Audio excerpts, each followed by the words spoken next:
Good morning प्यारे बच्चों। आज है 31 मार्च 2021, होली, रंगों का त्यौहार। आप सभी को हार्दिक शुभकामनाएं। आज हम एक महत्वपूर्ण मुद्दे को पढ़ेंगे जिसका नाम है चंपारण सत्याग्रह। एक ऐसा आंदोलन जिसने गांधी जी को सत्याग्रह करना सिखाया, सत्य और अहिंसा की लड़ाई लड़ना सिखाया। और पहला एक्सपेरिमेंटल प्रयोगशाला कहें अगर चंपारण, गांधी जी के सत्याग्रह की पहली प्रयोगशाला तो चंपारण थी। चंपारण सत्याग्रह की बात करें तो ये प्रश्न आपका बहुत काम का है और आपको कहीं भी आएगा। महात्मा गांधी का प्रथम सफल सत्याग्रह से माना जाता है। अब इसके पीछे के कारणों की बात करें तो हम एक एक करके कारण की बात करेंगे।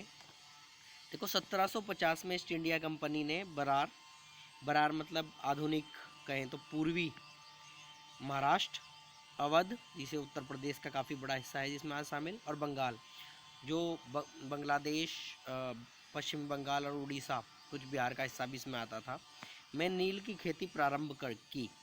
देखो, 1750 में नील की खेती के लिए एक एग्रीमेंट किया गया। भारत में नील की खेती ईस्ट इंडिया कंपनी ने शुरू कराई।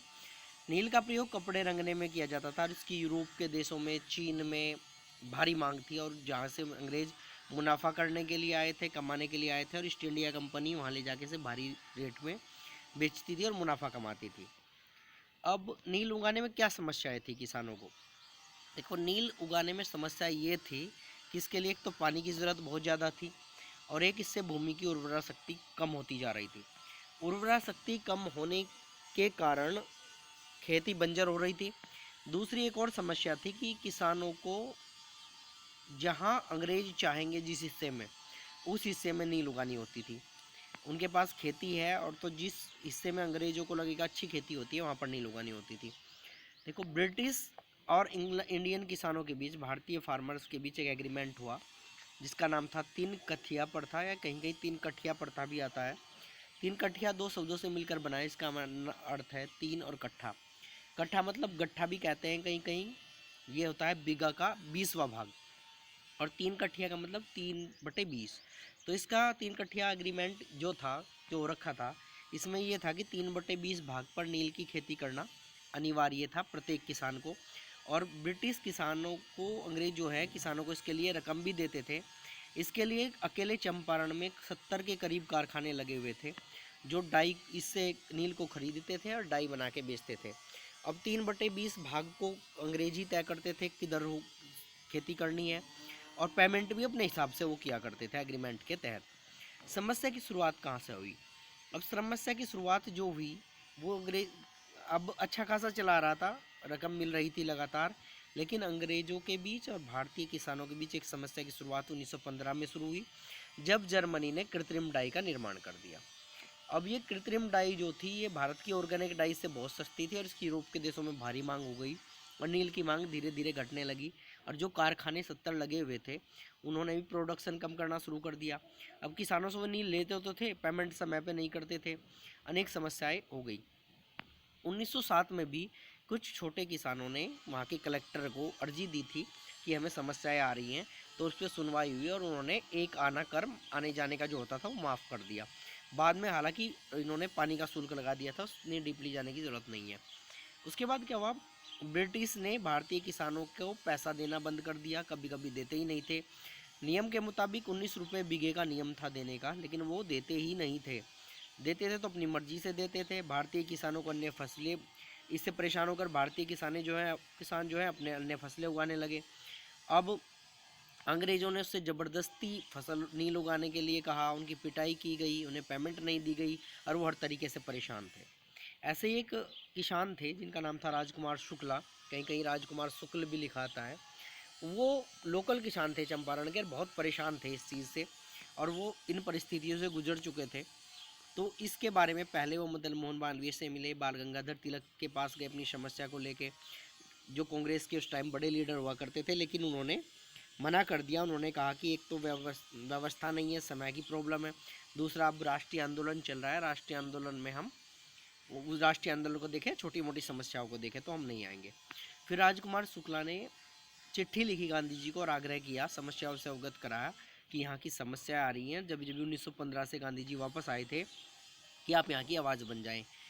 उसके बाद इन्होंने गांधी जी ने जो बाद में टीम गठित की थी, उसमें राजेंद्र प्रसाद, अनुग्रह नारायण सिन्हा, बाबू ब्रज किशोर प्रसाद भी थे, बाद में की बात आएगी। और इसका टीम का नाम याद रखना, जो चंपारण के लिए टीम बनी थी उसमें कौन कौन शामिल थे। उसके बाद गांधी जी जो है वो मुजफ्फरपुर पहुँचे। चंपारण के रास्ते में 12 अप्रैल 1917 को वो मुजफ्फरपुर पहुँचे और मोतिहारी स्टेशन पर उतरे वो। और वहाँ पर उन्होंने जैसे ही वो उतरे और वहाँ उन्होंने सिग्नेचर कैंपेन शुरू कर दिया। उन्होंने कहा कि हम जो किसान परेशान है वो सिग्नेचर कैंपेन करें। और जैसे ही ब्रिटिश गवर्नमेंट को ये खबर मिली तो गांधी जी को उन्होंने पहले तो जिला छोड़ने का आदेश दिया। उसके बाद गांधी जी को अरेस्ट करने का हुक्म दे दिया उन्होंने। और 15 अप्रैल 1917 को गांधी जी चंपारण पहुंच गए थे। वहां से चंपारण के किसानों की समस्याओं से अवगत हुए, उनके समस्याएं सुनी। और गांधी जी एक ऐसे लीडर थे जो वहाँ पे गए थे केवल राजकुमार शुक्ला के कहने पे, और वहाँ किसी अन्य को जानते नहीं थे, लेकिन धीरे धीरे वो लोकप्रिय हो गए। बहुत सारे लोग उनके स्वागत के लिए थे वहाँ पे। अब जब वो उन्होंने कहा कि मैं बिना जांच के बिल्कुल किसी भी हालत में यहाँ से नहीं जाऊँगा, तो उन्हें अरेस्ट कर लिया गया। अरेस्ट करने के बाद 18 अप्रैल 1917 को उन्हें कोर्ट में पेश किया गया। वहाँ पर ऐसा माना जाता है कि 2000 के करीब गांववासी उनके साथ मौजूद थे। उन्होंने जिद पकड़ ली। जिद पकड़ के उन्होंने कहा कि जांच के बिना ही मैं जाऊंगा, जांच के बिना मैं नहीं जाऊंगा, बहुत समस्याएं हैं। और बिना जमानत जज को मजबूरन उन्हें छोड़ना पड़ा। उनकी तर्क शक्ति से बहुत ज़्यादा प्रभावित हुए। उन्हें लगा कि हाँ वास्तव में जांच करने आए हैं। उन्हें सर्वे करने का आदेश दिया गया। उन्होंने वहाँ की गरीबी, मजबूरी और तबाही से जो लोग परेशान थे, गंदगी बहुत ज़्यादा फैली हुई थी चंपारण के गाँव में, वहाँ देखा और 500 रैयतों के बयान दर्ज किए। और किसके थ्रू? एक कमीशन बनाया गया, नील कमीशन, जिसके गांधी जी भी एक मेंबर थे। और इसमें रैयतों के 500 रैयतों मतलब 500 बड़ी बड़े जमींदारों, किसानों के बयान दर्ज किए गए कि क्या क्या समस्याएं आ रही हैं। देखो, अंग्रेज़ों को एक चीज़ समझ में आ गई थी। अंग्रेज़ों को ये ऐसा लगता था कि हमने इन किसानों को इतना ज़्यादा दबा लिया है कि ये बोलेंगे नहीं, इसलिए उन्होंने कमीशन बना दिया। लेकिन किसानों को जब गांधी जी गए, उनके पास समझाया, उन्होंने समस्याएं बताई कि आप बोलिए, आपको नहीं तो हक छिन जाएगा, वो हो जाएगा, आपको परेशानी होगी। तो वो बोले और उनके बयान दर्ज किए गए। फिर बाद में 4 मार्च 1918 को चंपारण एग्रीरियन एक्ट पास किया गया, जिसके तहत ये 3/20 भाग पर जो नील की खेती की जाती थी इसे रद्द कर दिया गया।